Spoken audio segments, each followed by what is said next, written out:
In 1945, Berlin was the most destroyed city on Earth. Soviet tanks rolled through streets where the rubble was still smoking from 3 days of continuous bombing that killed 1.3 million civilians. The city that had just spent 12 years trying to conquer the world was now physically erased, reduced to 400 million cubic meters of debris and ash. But then something impossible happened. From those ruins, Berlin didn't just rebuild. It became the epicenter of the Cold War, the most divided city in the world, a place where two superpowers stared at each other across a wall and decided the fate of human civilization. And in that division, Berlin accidentally became the most important city of the modern era. This is the story of how a medieval settlement became a Prussian powerhouse, how it became a capital of genocide, how it was obliterated, how it was divided, and how it was reunited. By the end, you'll understand why what happened in Berlin shaped every major event of the last 80 years, and why Berlin in 2026 is the most powerful symbol of human resilience ever built. But first, you need to know what Berlin was before any of this, and it's almost nothing. Around 1200 AD, where Berlin stands today, there was a Slavic settlement named Köpenick and a German settlement named Berlin. Nobody important lived there. It wasn't on a major trade route. It wasn't strategic for defense. It was just a place where merchants would occasionally stop along the Spree River. But in 1307, something changed. The Margraves of Brandenburg, minor German nobility, decided to make Berlin their capital, not because Berlin was special, but because it was available and centrally located in their growing territory. This decision, which was probably made over a single meal, would eventually lead to Berlin becoming the capital of an empire that would attempt to control Europe. The Margraves were ambitious. They expanded their territory, made strategic marriages, and slowly accumulated power. By the 1400s, Brandenburg was becoming significant. Berlin was growing from a merchant town into an actual city with walls, churches, and genuine commerce. The real transformation came in 1701. Frederick I, the Elector of Brandenburg, crowned himself King of Prussia and made Berlin his capital. This wasn't a coronation in the traditional sense where the Pope or another monarch validated the claim. Frederick essentially declared himself king and dared anyone to challenge it. Berlin transformed overnight into a royal capital. Palaces were built. The population exploded. Frederick imported architects and philosophers and created a vision of Berlin as the Athens of Northern Europe. By the time Frederick died, Berlin had become something remarkable, a capital city that had built itself in just 2 generations through sheer willpower and ambition. But Frederick's real legacy wasn't the palaces. It was that he had created a template for Berlin's future, a city that could be transformed through vision and determination, a place where ambition could reshape reality. Frederick II, known as Frederick the Great, inherited this template and weaponized it. In 1740, Frederick took the throne and immediately began expanding Prussia through military conquest. Over 40 years, he fought 5 wars and transformed Prussia from a regional power into a major European empire. Berlin became the center of a continental military machine, the city filled with soldiers, war strategists, and generals. It became a place where Prussian ideology, discipline, order, military excellence, and unquestioning obedience shaped everything. Frederick the Great was a military genius and a ruthless politician. He expanded Prussia's territory, seized Silesia from Austria, and positioned Prussia as one of the great powers of Europe. By the time Frederick died in 1786, Berlin wasn't just a capital. It was the heart of an empire built on military perfection and ideological conformity. This culture would define Berlin for centuries. Here's what most Berlin documentaries completely miss. The city that would become the capital of Nazi Germany wasn't created by Nazi ideology. It was created by Prussian ideology. And understanding this distinction is crucial because it explains how a city of merchants and Renaissance dreamers became capable of attempting genocide. The Prussian model was about perfection through discipline. Obedience to authority was virtue. The collective was more important than the individual. The state was supreme. These weren't Nazi ideas. These were Prussian ideas that had been embedded in Berlin's culture for over 300 years. When Hitler arrived, he didn't introduce a new ideology. He hijacked an existing one and weaponized it. And that's the terrifying part. Berlin didn't become evil overnight. It became evil because it was already primed to become evil. You're about to see how centuries of Prussian culture created the conditions for the most destructive ideology in human. By the 1800s, Berlin was the undisputed center of German culture. After the Napoleonic Wars ended in 1815, Prussia emerged stronger than before. Berlin experienced an intellectual explosion. Philosophers like Hegel taught at Berlin University. Composers like Beethoven performed in Berlin's concert halls. Scientists made groundbreaking discoveries in Berlin's laboratories. The city became the intellectual capital of Europe, a place where ideas were debated with the same intensity that generals debated strategy. But there was a darkness underneath the brilliance. The same intellectual rigor that produced philosophy and science also produced racial pseudoscience. German thinkers began developing theories about racial hierarchy, about the superiority of Germanic peoples, about the necessity of territorial expansion. These weren't marginal ideas whispered in basements. They were published in respected journals, debated in universities, and discussed in Berlin salons. The ideological seeds of catastrophe were being planted in the same city that was producing genuine intellectual progress.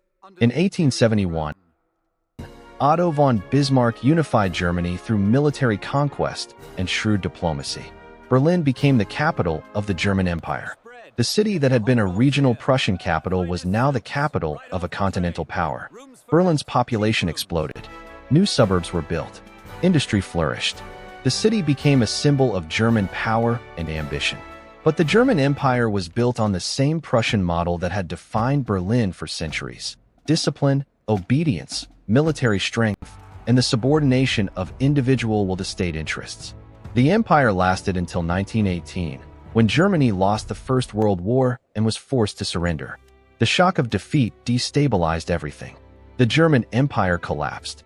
A democratic government called the Weimar Republic was established in Berlin. For 13 years, Berlin became something it had never been before: a liberal, artistic, experimental city. The Weimar period was when Berlin experienced its greatest cultural flowering. Jazz music, which conservative Germans associated with Black American culture and considered degenerate, became wildly popular in Berlin's clubs. Women wore short hair and short dresses and danced publicly in ways that scandalized traditional society. Artists created works that challenged every convention. Writers published novels that explored sexuality and psychology in radical ways. Berlin became the most progressive city in Europe, a place where everything traditional was questioned and reimagined. But progress created backlash.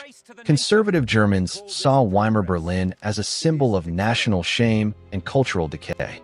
They resented that Berlin had become cosmopolitan, that Jews had achieved prominence, that traditional values were being abandoned. The economic collapse of 1929 created desperation. People who had survived the war and built modest lives saw their savings evaporate overnight. In this desperation, they looked for someone to blame. And they found Adolf Hitler, who promised to restore German greatness, to restore order, and to identify the enemies responsible for Germany's decline. In 1933, Hitler came to power. Berlin would never be the same. The Nazi regime transformed Berlin from a liberal cultural capital into the capital of totalitarianism. Within months, opposition political parties were banned. Independent newspapers were shut down. Labor unions were dissolved. The Gestapo, Hitler's secret police, established headquarters in Berlin and began a systematic campaign of surveillance and terror. Anyone who criticized the regime disappeared. Books were burned in Berlin squares. Jewish businesses were boycotted. Synagogues were vandalized. This wasn't sudden violence. It was calculated, methodical, and systematic. It happened in Berlin first because Berlin was the center of power. What happened in Berlin spread to the entire nation. But Berlin's role in Nazi Germany was even more sinister than just being the capital. Berlin was the planning center for genocide. In January 1942, Nazi leaders gathered in a suburb of Berlin called Wannsee. They held a conference that lasted 90 minutes. In those 90 minutes, they finalized plans to systematically murder 6 million Jews across Europe. The Wannsee Conference wasn't where the decision to commit genocide was made. That had already been decided. But it was where the mechanism was designed, where the logistics were calculated, where responsibility was distributed among different government agencies. Berlin was the engine room of the Holocaust. The orders came from Berlin. The planning happened in Berlin. The bureaucracy that organized genocide was based in Berlin. This wasn't something that happened in Berlin despite the city's resistance. This was something that happened because Berlin had become a place where such evil was possible. By 1943, the war was turning against Germany. The Soviet Union was pushing back German forces. The Allies were preparing an invasion. Berlin prepared for the inevitable aerial bombardment on a scale it had never experienced. The Luftwaffe, Germany's air force, had spent years bombing British cities like London and Coventry, but the Allies were about to return the favor with mechanical precision. In the spring of 1944, American bombers began systematic raids on Berlin. They came by day. Soviet bombers came by night. The raids continued almost nonstop for over a year. Entire neighborhoods were obliterated. Over 1 million buildings were destroyed. By the end of the bombing campaign, more people had been killed in Berlin's raids than were killed in the atomic bombings of Hiroshima and Nagasaki combined. Berlin became a city of rubble, corpses, and desperation. People lived in bunkers. Food was scarce. Disease spread. The city that had been the capital of an empire attempting to rule the world was being systematically erased. In April 1945, the end came. Soviet forces surrounded Berlin and launched a final assault. For 2 weeks, Berlin was the site of brutal street-to-street combat.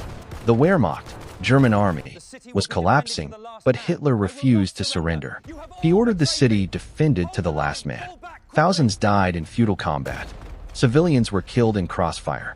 Rape was systematized as Soviet soldiers took vengeance for Nazi atrocities. On April 30th, 1945, Hitler committed suicide in his bunker.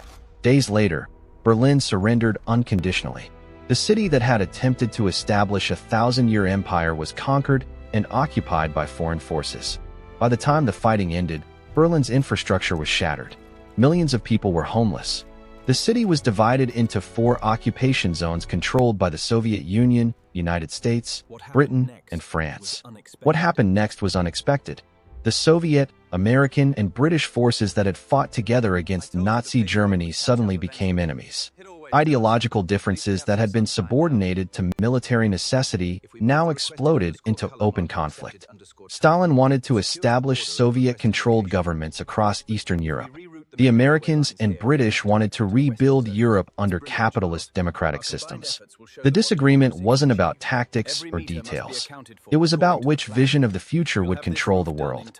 And Berlin became the battleground. The Soviet occupation zone in East Berlin became a laboratory for communist transformation. Stalin imported communist administrators who reorganized society according to Marxist principles. Private property was seized. Markets were replaced by state plant.